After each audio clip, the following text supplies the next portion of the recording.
couple seconds.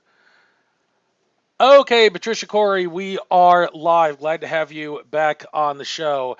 Crazy turn of events that got you to come back on this show. It all had to do with me sending you a Facebook message saying that a certain individual said that that stuff about Tesla that you said before is a lie, and he claimed to be channeling Tesla at the time. So, what harm could it do to tell you? Well, you didn't seem to take kindly, so you unfriended me. I told you that was crazy. Why would you do that? I was trying to enlighten you, not harass or harm you, and you decided to friend me again. And when I said let's try to make amends for this by getting you as a on my show a second time, so we can let bygones be bygones and make the most of this and forget this, you said sure, if and only if you read my newest book, The New Syrian Revelation, so I know we're on the same page. I did keep my word. I did read it, and I loved it, and I got a few things to say about it. That book was written in 2017, but it seems very pertinent in the present day. I'm sure you didn't know that some of the things that are happening now were going to happen now when you wrote that, or maybe you did. I don't know, but I've babbled enough, and Akashic Records reader Andrew Bartz has told me I need to stop babbling so much, so I'm going to try to work on that in this show and all shows onward. Oh, and I forgot to tell you before I give you the chance to start, there's a couple things I need to point out as a disclaimer to my listeners. First of all, please listen to my shows not on YouTube but on Cost.tv. I upload my shows to Cost.tv as well. There's always going to be at least a 2 or 3 hour delay between uploading to YouTube, well, not upload to YouTube, but live stream getting uploaded to YouTube and me being able to upload to Cost.tv. It always takes 2 hours for Cost.tv to upload the videos, and that's a blockchain profit channel. I can make blockchain money the more people watch my videos on that, and I can't monetize on YouTube anymore using ads. They're obviously not going to let me do that anymore. So by all means, do listen to the YouTube video for 15 seconds, folks, just for the sake of giving me a view count credit. That always helps with publicity and whatnot. And then after 15 seconds are up, click on the link to the Cost.tv page that has the respective video. Like I said, it may not be there when you're watching the YouTube video shortly after it's uploaded because there's always going to be delays. So if you don't see the Cost.tv link, well, just watch it on YouTube. But those that do see it, please watch it there. And all of you, I'm giving you a Christmas present. Live streaming, being able to watch my videos for free up until Christmas. But after that, after taking people like Andrew Bartz's and others' advice, it's time for me to profit off this work. So all my listeners will have to subscribe to me on Patreon if they want to listen to my interviews right after I do them. Otherwise, if you don't do that, you will have to wait 2 to 3 or maybe even 4 weeks, depending on how busy I am, to be able to listen to my interviews on YouTube. But that's the way things go. So Patricia, why don't you start off by getting out anything you want to get out? I guess if there's a few things about your life story you can tell, but we already did that, I know, in our first interview. So what are the important things going on right now that you've seen that you want people to know about? You got the floor. Okay, thank you. Well, first of all, it's great to be back on talking to you again. And I want to make a minor correction to the intro when you said I unfriended you because of what the guy said.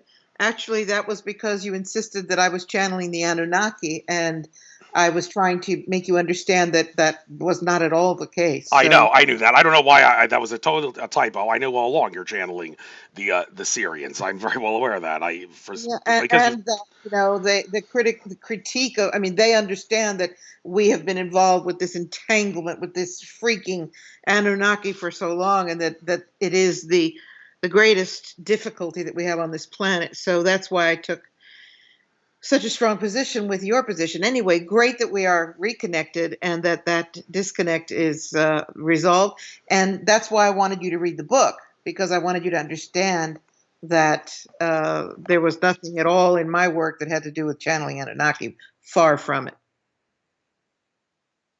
all right, all right. Fair So enough. that's So, that. oh, So okay. you asked me to speak about what was it you said? Go I for guess what's start off whatever it is you want people to know Oh, before I start my all right. questions Well, for you. first of all, thank you for not asking me to repeat, my history. And I think by now people know, about my work. And if they don't, they can find out all about it all over the internet. So, what I would like to talk about, of course, what we're all talking about is the global situation that we're in, the fact that we're moving into this December 21st, this immense, huge celestial moment. The sun is going crazy. We are entering finally completely into the age of Aquarius. And I am actually not an astrologer, but uh, we do sense that this is a huge node, a huge marker for the evolutionary giant leaps that we're taking now. So while we're grappling with this final stage of well, maybe it's not the final stage, but intense phase of draining this swamp of its multi-headed beasts, we are sort of in a compression state. I think I heard Sasha Stone refer to this moment as a compression state, which I thought was very appropriate. And I also see it that way, that we're just being squeezed energetically. We're just getting prepared for this bursting open of energy and light and transition that is our finally moving into the age of Aquarius. And December, the solstice marks the spot, December 21st. There's a lot of anticipation of what this is going to look like and feel like. And I recall back when we had the closing of the Mayan calendar, people were disappointed that the next day it wasn't all, you know, a completely new Earth. And I was telling people, look, surely you can feel that the importance of that time being indicated by an ancient civilization of that caliber, and that what we were being told was that the end of time as we know it is coming. And that fits perfectly with what you've read. And I think, most of the work that I've done with the Syrians talks about simultaneous time, the fact that we're moving out of our perception of time as a linear construct, and rather in this context, which the Syrian High Council described as us being pretty much catapulted into the fourth dimension. Time is warping, time is disappearing, time is slipping, mutating as we become residents of the fourth dimension, for lack of a better word, and become more attuned to this expansive consciousness, which I don't think anything is going to stop this great awakening, and awareness that time is, in fact, slipping, disappearing, mutating, catapulting us into a higher state of multidimensional consciousness. So I don't want to just rant here, but when you ask me to describe what is going on right now, we have that. We have this huge. I mean, this is, you know, uh, I don't know how much greater than huge I can describe it, but I think we're all feeling that at last we are really moving into this age of Aquarius, of enlightenment, of rationale, thought, balance, and out of the difficulties of the era that we've been in. So we're in this huge transition, and this is the fulcrum point. We see the situation in the States, the global situation, the one world order, the great reset. I don't believe any of those things are going to be able to proceed, because I really believe the light has got this. And although we're afraid, many people are very afraid of the manifestations of this transition. I think that the light is winning this battle. It's a battle of darkness and light. It is, in a sense, World War III, but it's a spiritual war.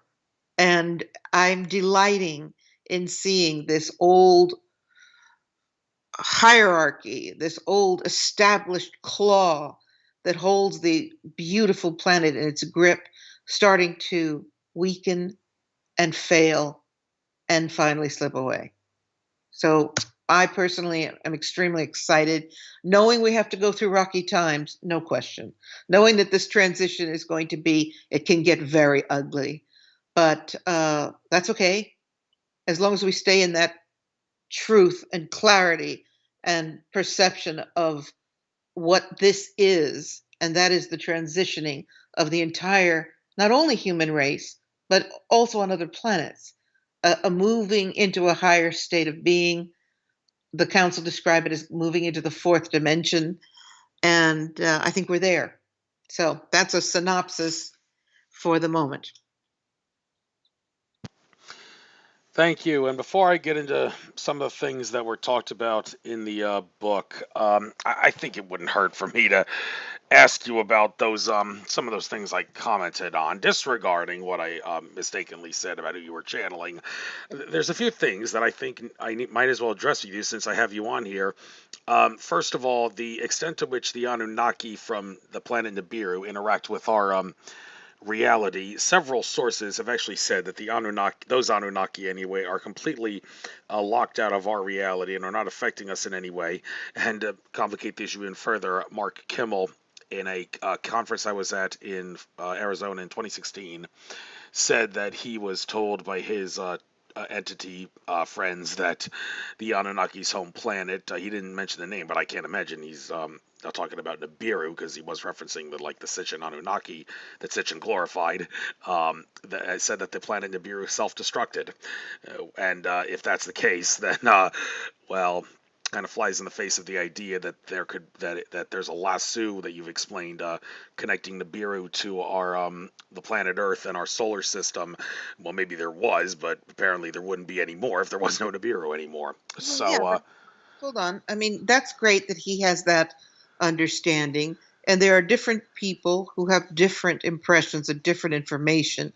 So, I always invite people to uh, investigate all these different opinions and sources, and then see what resonates with you. So, the Syrian information is not that Nibiru is destroyed. The Syrian information is that it was catapulted, and this information is available in the book Atlantis Rising, my second book.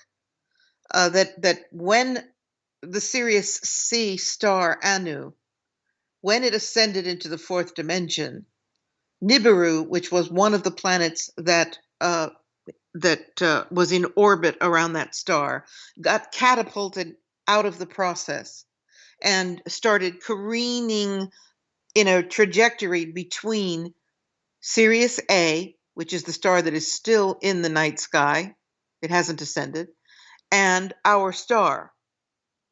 And that this planet keeps circling in this long journey through the night of the dark night of space, through back and forth to these two stars, and that there is a planetary civilization underground. And that is not really that hard to believe when, first of all, NASA themselves have come out and said that it is very possible there are roving planets in the universe. And then shortly after my book came out, I think I quoted it in the back of Atlantis Rising. Um, they talked about roving planets, and they talked about the fact that it was possible that a star in going into supernova, which is different than going into the fourth dimension or a higher dimension. Um, Again, a scientific NASA explanation for a potential spiritual um, galactic process. They too said that a planet could theoretically be ejected from that process. So, whoever took Mark Kimmel, I'm not familiar with this person. I don't negate other authors. That's why I was so annoyed when you told me this author said I was full of bull, because it's very inappropriate to do that. We all have our perspective, and we are offering this to people to help them understand the multidimensional reality. And it's not to say who's right or wrong. Rather, we come in with all this different information, and there is somewhat of a consensus eventually that forms. And with integrity, we invite people to embrace the information that feels right to them. So, my information from the council is that Nibiru is a dying planet trying to get back into our solar system in time for ascension of the Earth, of the solar system, and that's what the lasso is about: trying to get pulled in to our orbit in time to make it for the solar ascension.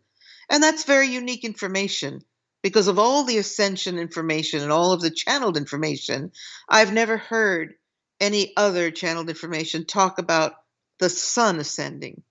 We've heard about the earth ascending. We hear always about humans ascending, But the Syrian High Council's message for 25 years now has been that the sun is ascending and we're going along for the ride. So that's the information that responds and corresponds to your information about, or your question rather, about Nibiru trying to lasso the Earth. And again, NASA recently talked about the about us trying to lasso. It was after that book came out. It was almost as if they were quoting me verbatim. They were trying to lasso an asteroid and pull it into Earth's atmosphere for water. Did you hear about that recently? I believe I did hear something. Yes, it does sound a little familiar there. And they Lasso were the asteroid. talking about an electromagnetic grid, which is exactly what the Syrians said 23 years ago. And then after that book came out, the NASA information network came out with that exact terminology. I was dumbfounded. So that was very interesting. Yes, indeed it was. And by the way, nobody said that your work is bullpucky, horsepucky, whatever term I used. What I said was someone said something that suggests that what you said is horsepucky. But nobody actually said that. Okay. Um, anyhow, another thing that I pointed out, the whole thing about Nikola Tesla. I believe you said in your interview with Alfred Weber that you've heard from your entities that Nikola Tesla, while he may have intended to do well for people by using his technology to provide for everybody so they don't have to pay for their energy, which of course J.P. Morgan and the oil and the tycoons didn't want, but you asserted that his technology was actually used by malevolent forces to try to transfer some of their energies and whatnot to Earth. Well, Ted Marr, he claimed to be channeling Nikola Tesla at a conference I was at, so I thought I'd directly address that with Tesla on the other side, if that's who he truly was channeling with. And Tesla's one word answer was no, but no, implying that what you said is not the case. So, Well, I'm delighted that Ted claims that he was channeling Tesla. And again, I invite people to exercise prudence in embracing anybody, including me, wholeheartedly for who they claim to be channeling. It's really subjective. What I did say was not that entities were trying to utilize Tesla technology, but what I said was not all of Tesla's inventions were for the highest intention. He was creating weapons for the U.S. Navy, and he had a patent that he patented in 1930, which he called the death ray. And in the famous event of the explosion of Tunguska in Siberia, he said, "Oh my, looks like I might have blown up Siberia." So he was playing with extremely powerful toys, and that he was definitely soliciting the Navy to put some of these weapons on submarines. I personally don't see that as a positive expression of his inventions and creations. And I think, like all things in the third dimension, that there's a polarity of darkness and light in all of us, really. I mean, we want to think that we're just light beings, but in all of us, we have that range of experience. And he may have started out with the highest intention to create free energy, but he was definitely, and this is documentable, working on weaponry, particularly the death ray, which he alluded to the fact that he was the one that blew up. So Tunguska was believed to have been a meteor that fell to Earth. They never found any proof of it at all. They never found a chip, a piece of anything. And Tesla was quoted as saying, "Oops," or something to that matter. "I wonder if my death ray was the cause." That would speak of somebody who was not in control of the energy that he was creating, and that's dangerous. And that was my point. thank you for clarifying that. But the work of Nikola Tesla, you can't help but wonder if maybe Donald Trump has something up his sleeve to throw a monkey wrench into Biden's plot to steal the election, considering that Trump's uncle was one of the people who confiscated or took or stole or whatever word you want to use Nikola Tesla's technology from the hotel that Nikola Tesla passed away in, which kind of leads you to think maybe Donald Trump actually has access to that technology. I mean, on one hand, perhaps the powers that be that have maybe blackmailed him to prevent him from being the good president that he wants to be, have told him, you better not release this technology or you and your wife and kids will be dead, or something to that effect. But perhaps he actually does have plans when he's given the boot out of the Oval Office to actually release this, to tell the world, you made a big mistake by helping Biden get away with his voter fraud, because I've got access to technology that can provide for all of you. So, do you Or, see something coming with that? well, there's also the rumor that his uncle had access to the looking glass and was able to look into the future, and that Donald may very well have access to that technology that could still be available. So I don't know if that would have been derived from Tesla's knowledge, but it would sound like a Tesla thing. And that's a very exciting idea because if Trump had a vision of the future, of timelines of the future, then that could explain why he's so confident. I mean, I've always looked at Trump and thought to myself, why is he so in front of, before this brutal attack on everything that he stands for? He stands tall. And no matter what anyone thinks of the man, you've got to give him credit for courage, facing so much attack nonstop, 24/7. So perhaps you're right. And perhaps what he has is the looking glass. And then there's the story of Baron Trump and the book about Baron Trump. And I don't know a lot about that, but apparently there's some speculation that his son is a time traveler. Do you know that story? Sorry, I thought I was on mute, but I was on all the time. Yeah, I have heard that story and the whole thing about the book being written at like the beginning of the 20th century that seemed to Yeah. suggest, yeah, everything about Trump being president. Yes, I'm very well aware of that. And it's called Baron Trump, right? I The believe it story. I is think it's called called Baron the Trump. story of Baron Trump. So the point is that there's a very good possibility that he has access. I mean, we think about access to military energy or free energy, or and that could be. But what if what he gleaned from that Tesla equipment and knowledge is in fact the looking glass technology, which would mean he could foresee what's coming and acting according to what he understands is needed to play out on that timeline. I mean, it gets really heady when we start talking about time travel and timelines and parallel realities, etc. But we're there. We are now in a state of consciousness where nothing is sci-fi anymore. I'm sure you'll agree to that. Absolutely, we'll agree to that. Magic is indistinguishable from higher level technology, or is it higher technology? Technology is indistinguishable from magic, as Arthur C. Clarke was well known for having pointed out. And we're getting more and more technology every single day. Regarding this date, this infamous date or famous date, or that we're approaching on the 21st of this month. It's supposed to make the 2012 winter solstice look like taking candy from a baby.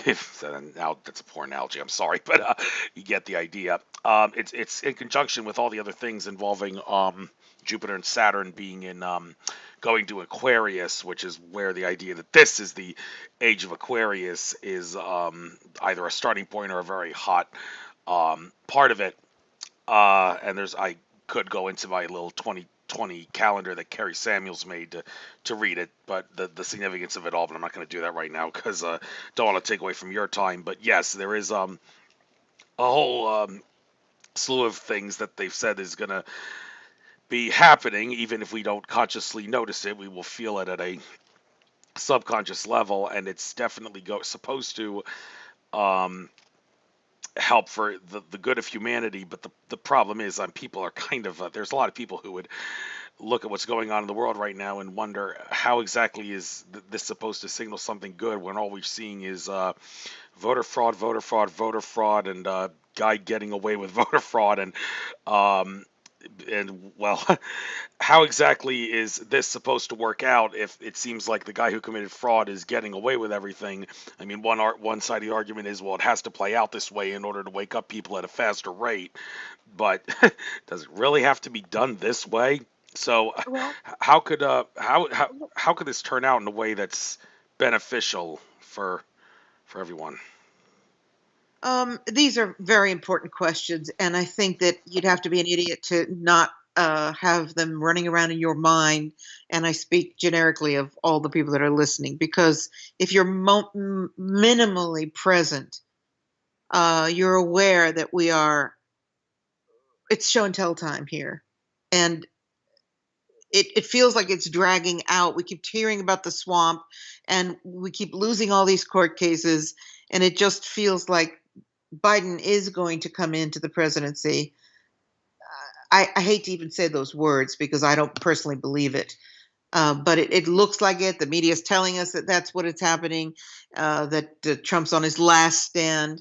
And that is not what I believe. And I invite people not to get dug into their beliefs either. But what I see unfolding here is that, yes, this is the way it has to play out, because we need all of the drama. We need all of the court cases for people to start saying, well, wait a minute here, because this Trump derangement syndrome is at such a peak that something has to break the dream spell that people are blinded by. And that can only be, from my perspective, this pounding of truth knocking through these barriers that they've put up.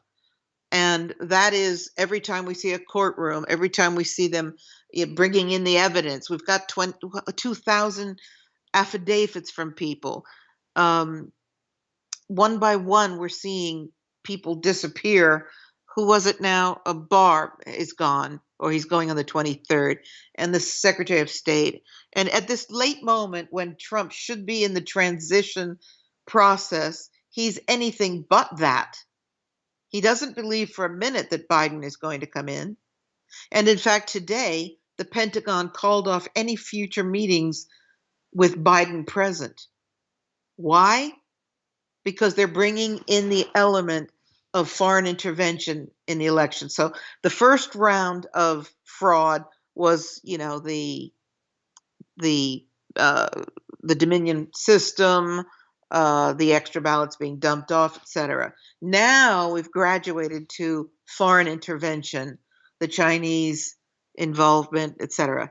And that is why he wrote that 2018 executive order about should there be foreign. I'm sure you're aware of what I'm talking about, right? The executive order 2018, should there be foreign, well, he made a lot of executive orders. Yeah. But he made one very important executive order in 2018 regarding the elections, in which he said, should there be any proof of foreign intervention in the elections, certain things would automatically go into effect.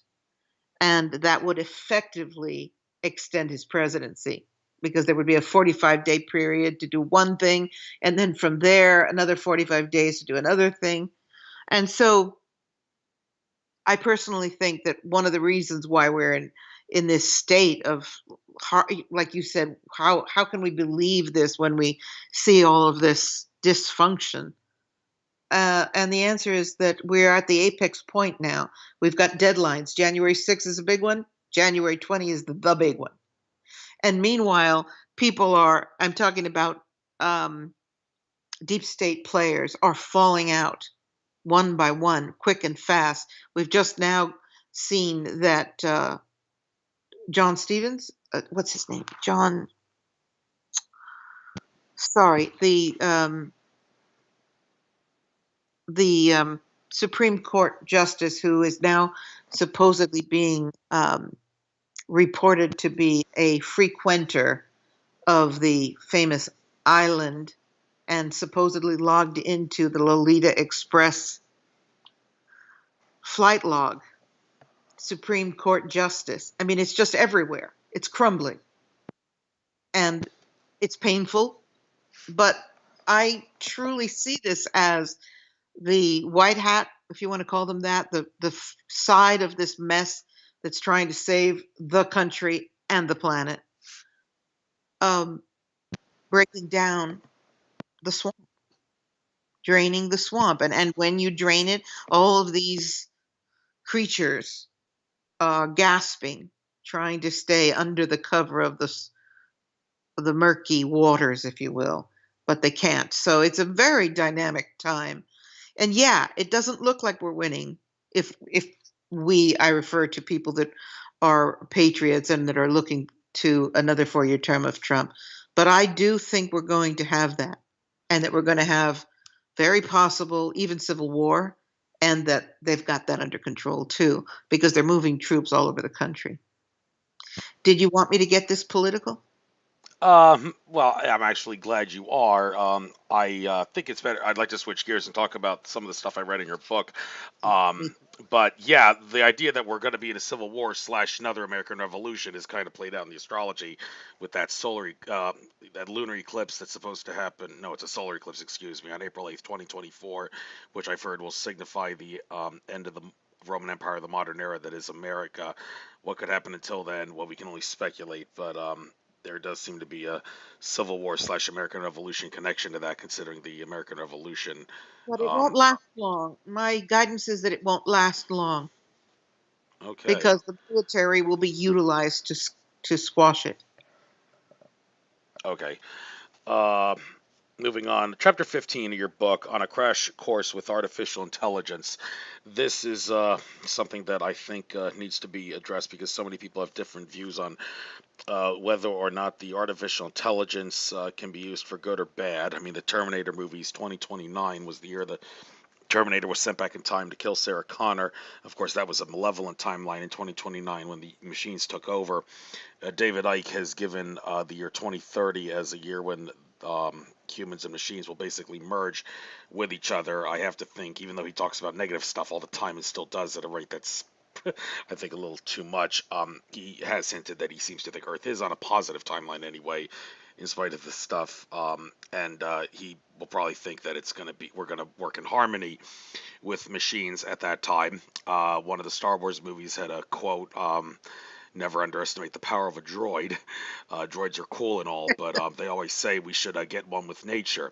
One could argue, how can you get one with nature if you're playing on machines all the time? You hear a lot of kids in Great Britain, especially, seem to be spending too much time indoors on their computers and television, also in America as well, and other countries for that matter. But I think one could argue that if you had the chance to go back in time to a century where there was no computer technology, you would, even though the nature environment may be kind of cool and all and lovely and a paradise in a sense, you really can't. A lot of people in this day and age simply can't see themselves living without a microchip, and I mean microchip in a good sense of the word, not the one that they want to chip us all with. So it's better to try to live in harmony with nature and machines. Although some would assert nature and machines don't really mix. They're not supposed to mix. The idea of going out into nature is to get away from machines. But I mean, with all the sci-fi stuff that you see about how computer technology is supposed to advance so much in the future, I think you should definitely want artificial intelligence to be working with us and even trying to become one with nature with us if that's possible. But also the debate as to whether artificial intelligence can be malevolent and benevolent, because some ET channels, and God forbid this isn't the case with you, are actually being suckered into channeling someone that they think is something, but it's actually an artificial intelligence entity masquerading as something else. Some people have said that that's the case with Goshev Cosmic Agency. I hope it's not, but anyhow, I've asked the question: is it possible that maybe an artificial intelligence entity is actually benevolent and is just pretending to be another entity because if it actually told the world or told its contactee, if everybody knew that you were channeling artificial intelligence, nobody would believe you. So I have to masquerade as something else in order for you and your listeners to actually pay attention to me. And the channel wouldn't find that out until shortly after they passed away, when they met all their friends and everything on the other side, and then they learned that that was the truth. But can artificial intelligence be good? Is there any way that that's the case? And how can we get artificial intelligence to be one with nature with us, when they say it's totally contradictory for artificial intelligence and nature and humans to all live together? Boy, though, you've raised some very interesting thoughts here. I'd like to start with the question of channeling from an AI, and I suppose that's possible. But in my experience, the it's like whoever put out the idea that when you pass over, you can't go to the light because the light is trying to it's a trick trying to reprogram you to re-enter and all this stuff. And I was like, really? Do we give any respect to the sovereign soul at all? Are we going to be even afraid of when we leave this life? We're going to be afraid of what happens to our soul. We have no power to discern what is real, what is light, what is God, what is spirit, versus what is a trick uh, beam being used by evil aliens to push us back on the wheel of reincarnation. You've got to be really careful that people don't just spew out so much of this theory that people don't know what to think. So I personally do not question the channel that I've been honored to have open, not only since I was blown open in the crop circle back in 2016, sorry, in 1996, but even as a child, I was speaking to these beings in the green field, and it was always a spectacular union with these little beings that look like little pixies, I suppose. They look like elemental beings. And they were already telling me about multidimensional universes and all kinds of good information. So, that question just doesn't worry me. For one, my messages are always filtered. I always prepare myself. I'm not like some channels that can sit on a stage and start channeling. I do a lot of meditation first. I do a lot of protection around me. I call in the angelic realms. And if that's all something that's fake and artificially um, designed, well, then I suppose they've suckered me in. But I don't believe it. And I do believe that we have many layers of consciousness, and that some of us are capable of reaching for whatever reason, whether it's karma or whether it's natural gifts or whatever. Some of us are able to tune in to higher frequencies. Some people are also tuning into lower astral entities. And now, this question of are they AI is another thing to consider. So there's that. Now, the next question was, I've lost my track. Yeah. What was the Oh next yes. question? How can we advance to a civilization that uses Oh, yeah. very sophisticated technology, when one of our goals is to attain higher consciousness, or one of the things we're supposed to be doing is working in one with nature? How can we work with Yeah. machines and still get one with nature, when many people with a certain nature and machines don't really mix with each other? Well, you see, the problem is there's working with machines, and then there's artificial implant intelligence where the biological nature of existence is overwritten by silicon chips.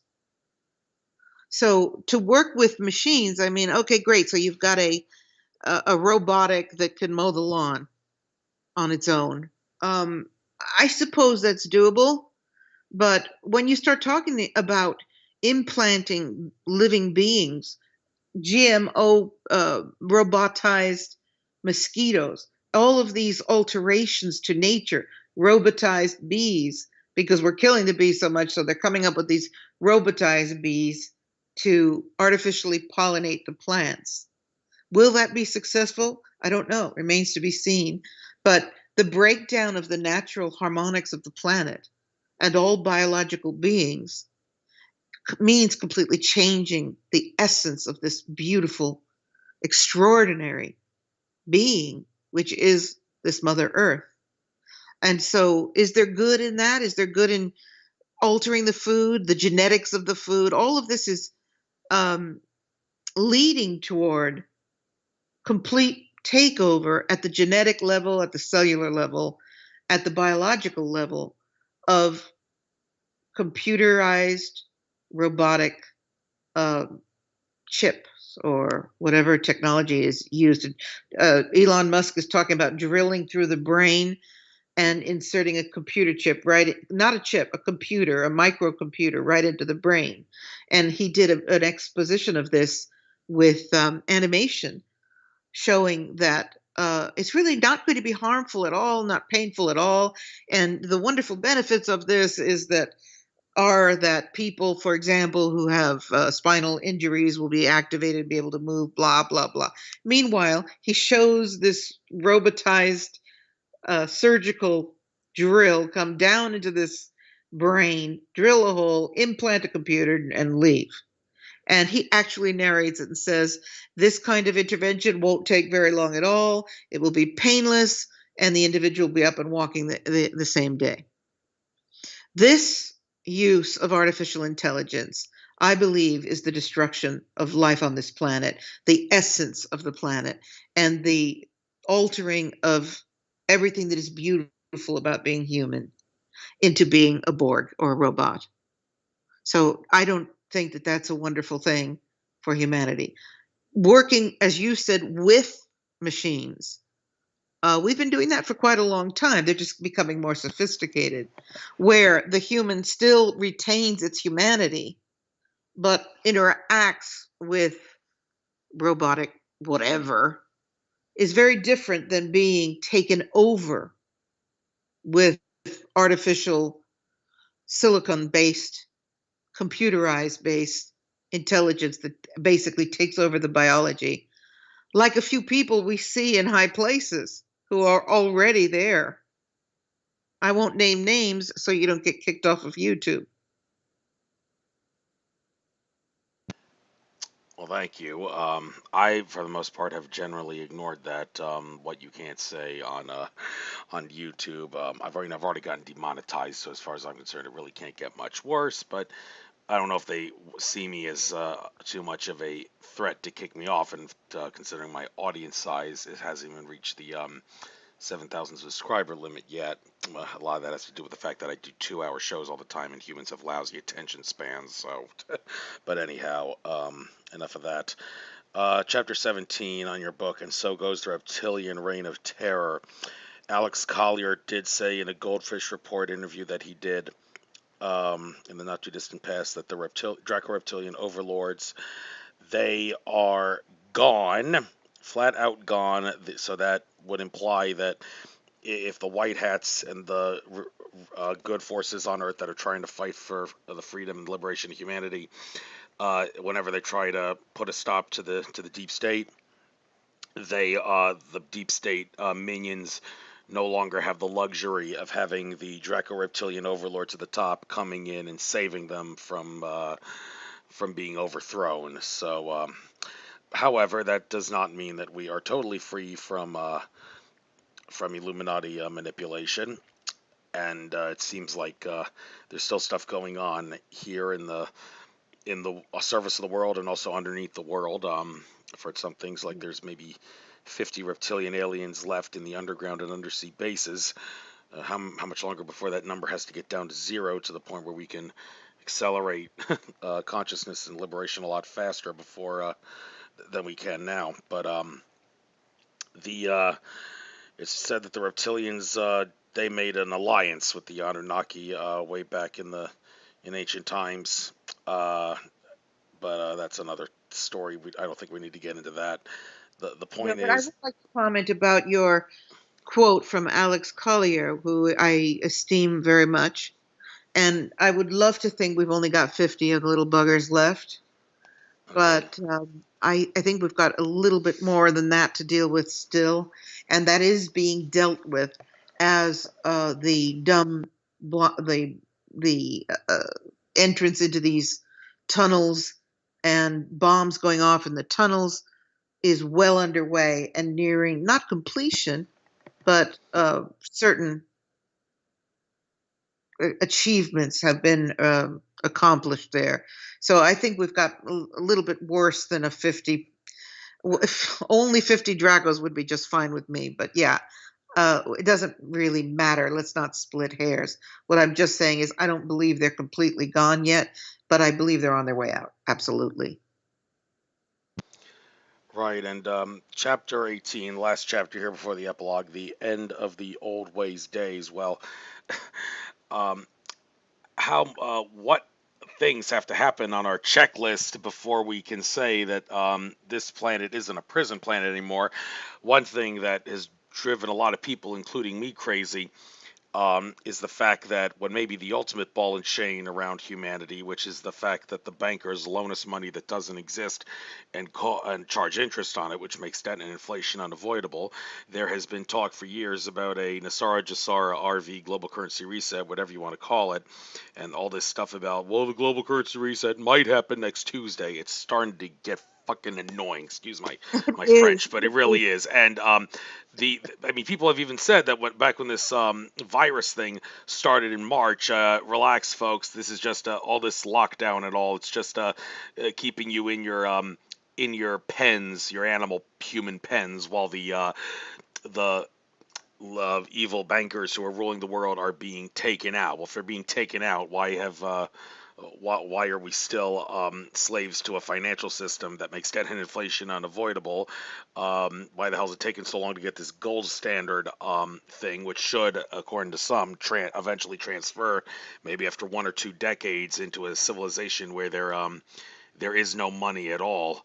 Well, of course, one could say just release all the Nikola Tesla technology to provide for everyone. Problem is that would many would assert that's too much of a shock to the system. And on that note, like you heard about the Israeli guy Israeli space guy, name is Hayim, drawing a blank on his last name, recently mentioning that yeah, the U.S. government does work with extraterrestrials, and Donald yes. Trump wanted to spill the beans on it, but he couldn't because people told him, "Don't do this. Humanity's not ready. You're going to cause society to fall apart."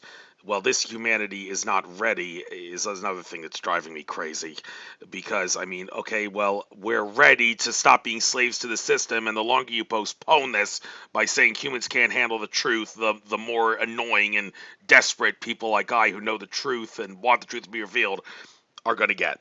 So I'm babbling a lot here, but the two things: the whole currency reset, which was supposed to get rid of the ball and chain on the bankers controlling us, and also the fact that disclosure isn't happening as fast as it could be because the argument that humans can't handle the truth and society would fall apart if it did. Why don't you talk about those things? Okay. Very good questions. Just let me jump away from the bankers for a minute and talk about one of my favorite subjects. So I've always seen Trump as the disclosure president because he has the cheek and the outlandishness to be able to pull it off. Um, what I would like to propose is that perhaps one of the reasons why he's been counseled not to do that is because with the power structure that's still in force at the moment, that could be manipulated into the dark realms to scare the bejesus out of people.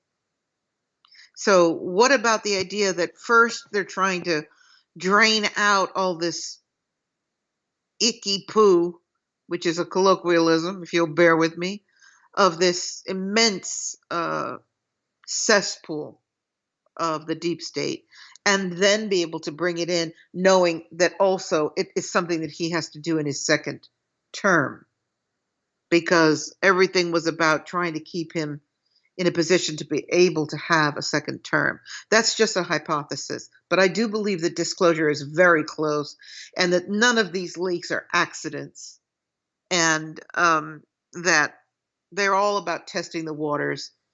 And for but we do have to consider the fact that when you talk about is humanity ready, we're ready, but are we the majority? If you look at how many people are hiding in the corners of their houses with their masks on and their visors on and their hand sanitizer, trembling in fear, watching the television, are these people ready? I mean, it's a rhetorical question, because my attitude is, I don't care if we're ready. Bring it on. Bring it on. Bring us Same here. into the galactic reality and take us out of the orphanage that is the Earth. And I believe that that's coming very soon, very, very soon, especially because, again, Trump is talking about uh, humans being on Mars by, what, I think 5 years from now. The time of humans emigrating, pardon me, off of the planet Earth is near. And it's it all I think that it's just all part of us being finally recognizing that we are part of a living universe, and that we have life all around us. So will it be benevolent? uh, Nice if it is. I mean, if it's three-dimensional, and this is something that I keep telling people when I hear people say, when are the good aliens going to help Earth? And I'm like, well, careful what you ask for here, because the essence of 3D is that three-dimensional reality exists as a polar field. So if aliens are going to be present here, we're going to have the darker ones and the lighter ones. Get used to it. And that they might even start battling it out between each other. But nonetheless, bring it on anyway. We want to know what we're dealing with. I'm sure you'll agree to that point. Absolutely. And this, if if you don't have anything to say about it, I'll change subjects. But I did want to get your take on the whole idea that we need to have a financial system reset if we expect to Yeah, so get I out of was the old yeah. ways days. We can't keep doing this with the fractional reserve banking system. It's designed to Yes. enslave you forever. So, what is the problem? The excuse they keep saying is, well, the banksters are resisting too much. Well, I don't know if I buy that, considering the ETs that can help us could, in theory, shut them down in a heartbeat. Others are going to say, well, they're not going to shut the bankers down in a heartbeat because, well, like it or not, they are too big to fail, and that would cause society to fall apart if you try to shut them down in a heartbeat. Well, it's not if you release the Nikola Tesla technology and all the other technology in a heartbeat right after you shut the bankers down that could provide for everybody. But then again, that gets into the it's still too much of a shock to the system factor. So as far as a timeline goes as to when we can expect to see no more of this bankers ruling the world, anything you have to offer about it, or is this out of your area of research? I am no expert, but first of all, I have never completely embraced Nasara Jasara. Uh, it sounds very beautiful and ideal, utopic, but it also sounds very socialist, communist in a certain way. So I'm still not sure about Nisara Jasara, other than to express that it would be my greatest joy to see this manifest on this earth. Well, hold on a minute. Let me stop you there. The idea of it being socialist communist.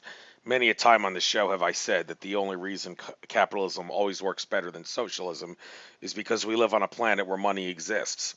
If Alex Collier is right when he says all the other alien civilizations out there don't use money, raises the question, well, how are they doing it? Well, I would have to think it's basically a socialist system where money does not exist and technology is not suppressed. Yes, So but socialism, as we understand it on this planet, is not the utopic idea of Jasara. It is a powerful ruling force commanding the rest of us, the great unwashed, to live in a state of whatever that looks like. Government assisted living, living in everybody living in the same sort of box.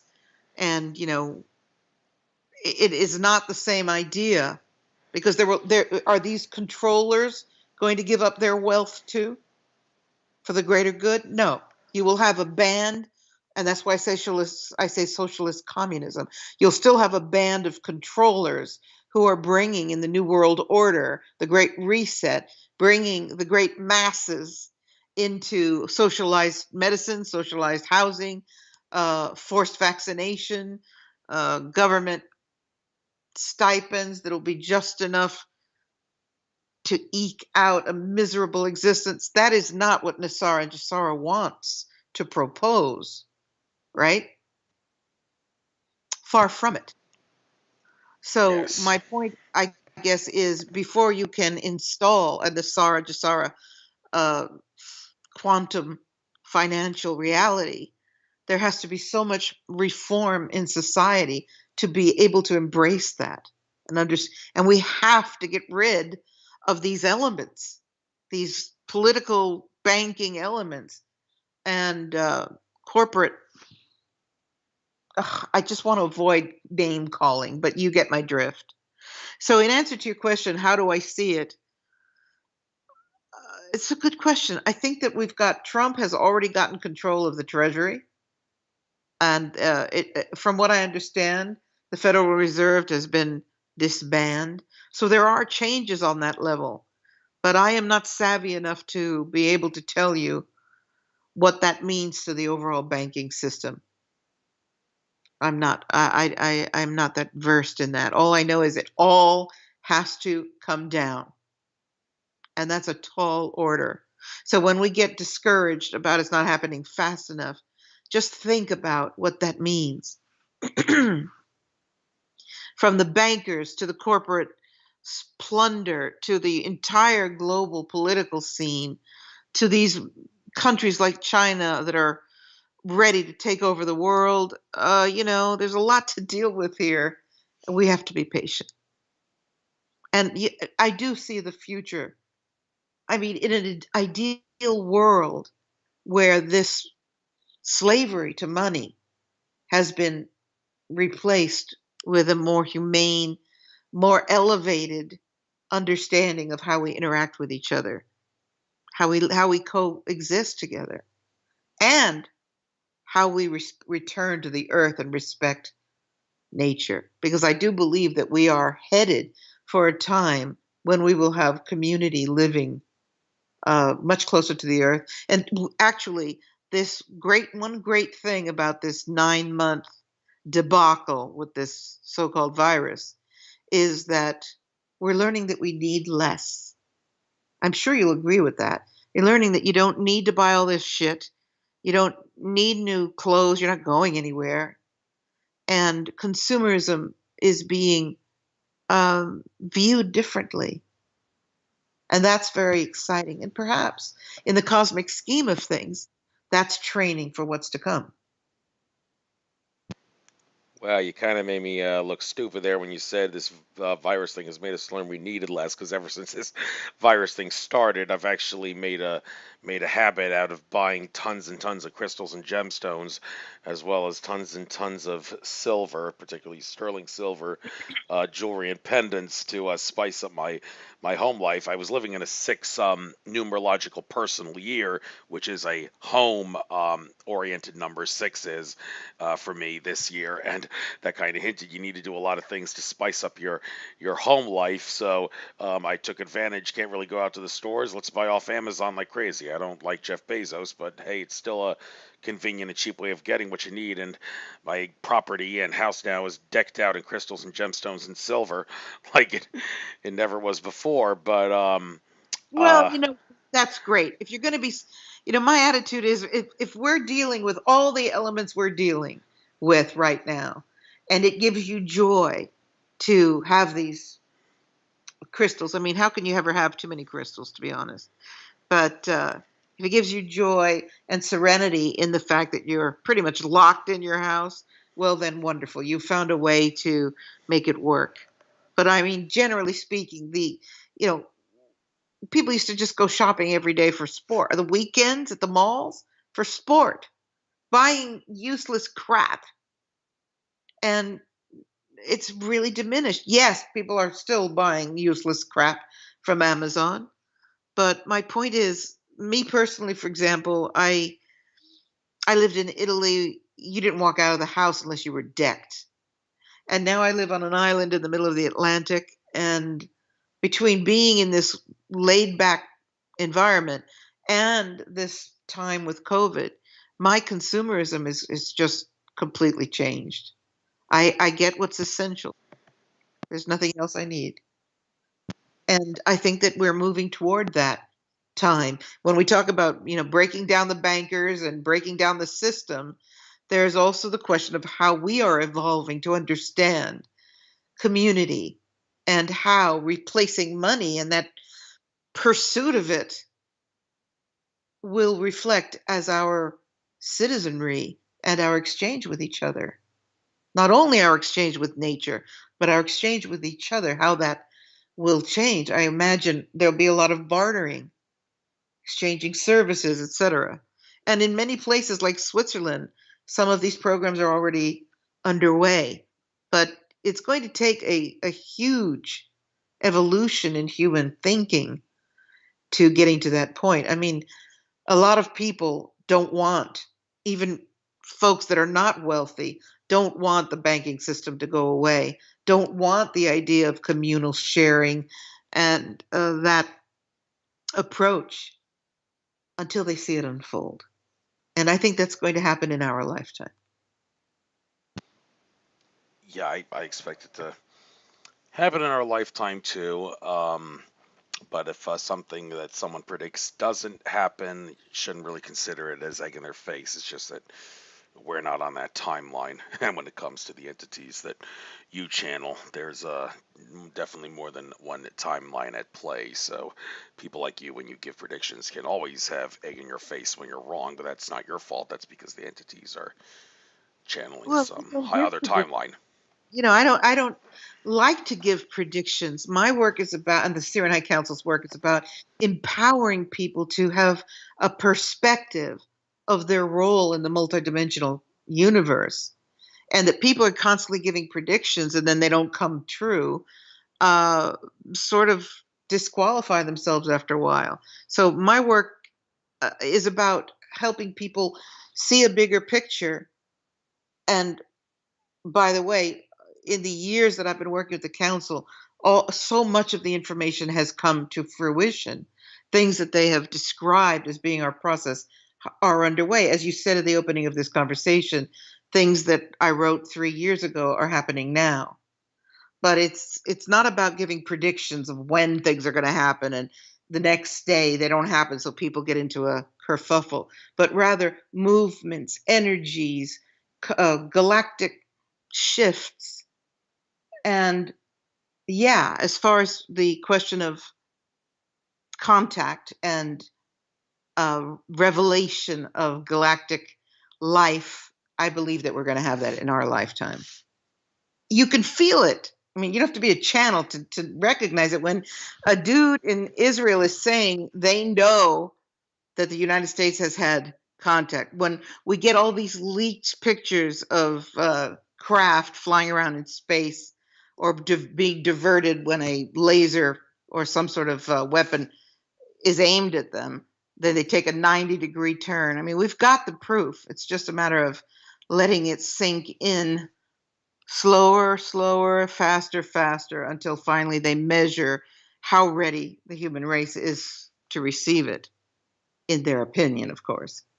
But yeah, I don't think there's a question of having egg in your face, because if you really are channeling and you really are in service to the human race as much as you could possibly be, as an author, as a channel, you're in service. You're trying to bring information, hopefully, that helps people be empowered and be enlightened and to question reality, not to absorb your truth, but by listening to yours and to listening to Collier and all of these other people, putting together an understanding that fits your understanding, your truth, with elements that don't always agree. So that's how I feel about that. Yes, and there's definitely stuff out there, even if you don't have a computer. If you got a TV, you can certainly.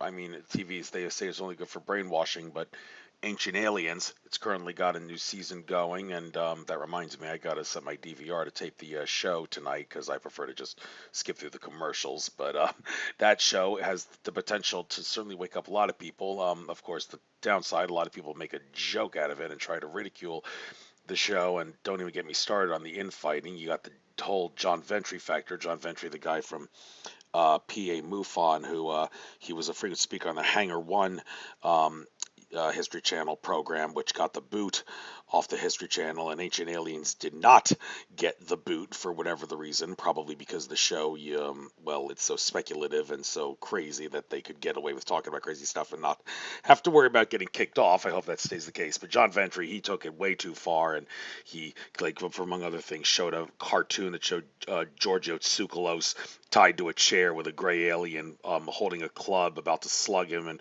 pointing at Giorgio saying, "Hey, buddy, stop making stuff up." And it's so insulting to see that the fact that Wow. people in UFO and ET communities, different factions of it, can't seem to find a way to get along, because that only exacerbates Yeah. the awakening, I think. But And when I lived in Italy, it was the same thing. There were two very active ET community in Italy, and they split into these two factions. They were always destroying each other, and I thought, what is this human ego problem? And that goes back to our question of, are we ready? Right? So you're talking about communities of people that are open to the ET reality, can't even seem to get along with each other without warring and trying to destroy the other side. And then you want to talk about 7.5 billion people being able to embrace this? There are some questions that need to be resolved first, right?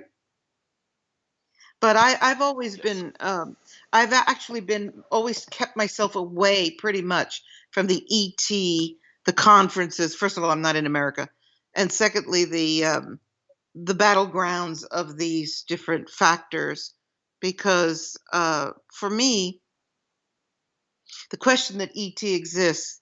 I mean, I was talking about this when I was 5 years old, so to be talking about it still is kind of ridiculous. It's like we need to be talking about things that are of greater expansion in the consciousness of humanity. Whether or not there are 3D beings flying around in our orbit, for me, is kind of, a no brainer. Let's talk about the multidimensional beings. That's much more exciting. And parallel universes, which, of course, in the book, uh, can we name the book so people know what book we're talking about? Uh, the book I just read, or the books that you, or The another book book? that you just read. Yeah, the New Syrian Revelations, Galactic Yeah. Prophecies for the Ascending Human Collective. Yeah, thank you. Because they might be wondering what book we're talking about, because I have many. So yeah, it's exciting to be talking about that and our role in the multidimensional universe, and the fact that celestial beings are alive, conscious beings, and that they too migrate, and that they too ascend, and that they too have chakric fields. I mean, how exciting is that? And man, uh, correction, I have to be politically correct. Parenthesis, WO parenthesis, man, um, our role in all of this as humans, awakening to our galactic place in the greater scheme of things, be it as members of a great alliance of civilization, be it as beings who are starting to perceive higher dimensional experience, vibrational frequencies, and fields, which is where channels come in, because the Pleiadians are on the fifth dimension, the Syrians are the sixth, and so on and so forth. Thank you. All right, we've actually gone 10 minutes past what I what I wanted to give. Usually, when I do return guests, rather than the first 2 hours, which I give for first interviews, it's usually an hour. But I've given you more than that. But we had a nice little conversation there. Wanted to keep it going for a bit. I guess I'll end it now. But before I do, let you get out anything you'd like to get out. Any of your books, if you want to make a sales pitch again. One more question. You say you live in an island in the middle of the Atlantic now. That's not Bermuda, is it? No, I live in the Azores Islands, Azores. Okay. which are beautiful, the best kept secret in town, right off the coast of Portugal, but Well, that's not quite really in the middle of the Atlantic. Okay. well, quite Because far off the coast. It's like yeah. almost a 3 hour flight from Lisbon to where I am. So I'm sort of not quite halfway, but almost halfway between North America and Portugal. Oh, so it is a little way. Is it a Yeah, lost it's remnant of Atlantis? not close by any means. It's a long flight, 2.5, 2 hours and 47 minutes. And is it So the are the Azores A remnant of Atlantis, like Bermuda Yes, was, that didn't sink. yes, Yeah. absolutely. Okay. So People know it here as well, and when I first came here, I knew it immediately, and that's the reason I moved here. I said, well, from Atlantis I began my many lives on Earth, and to Atlantis I will complete this cycle because I'm convinced I'm done with this cycle of incarnating on the Earth. mm, I think okay. most of us are wishfully thinking we're done, but we shall see. Yes, we shall see. So, anything else you want to get out? Any more sales Oh pitches yeah, you want to make on your I books? just wanted to Good. say that thank you for mentioning the book name, and I've just done the audio version of that book, my narrated by me. It's just now available on patriciacori.com. And thank you. I really want to thank you. It's great to reconnect with you and to resolve our little glitch. And Yes. thank you for the great work that you're doing to keep the voice alive, the voice of truth.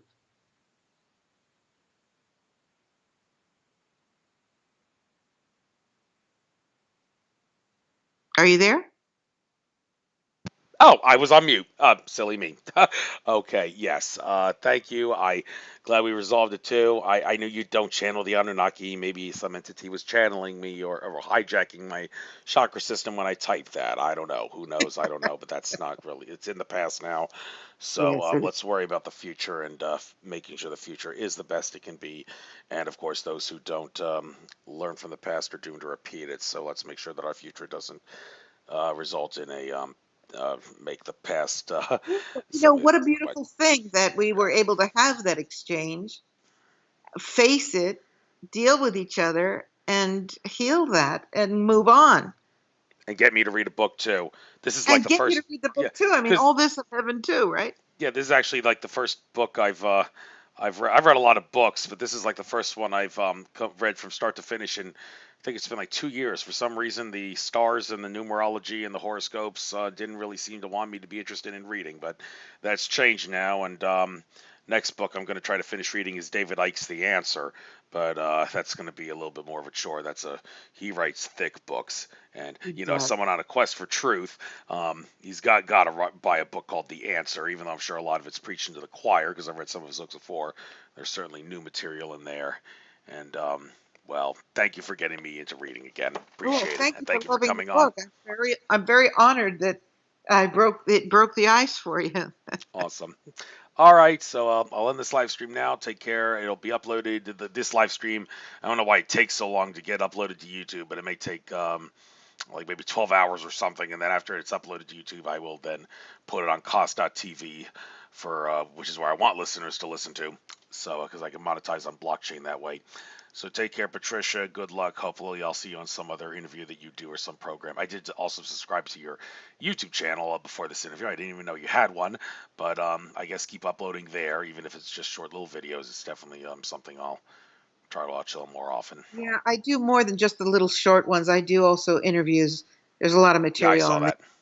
Right. there. Okay, Andrew.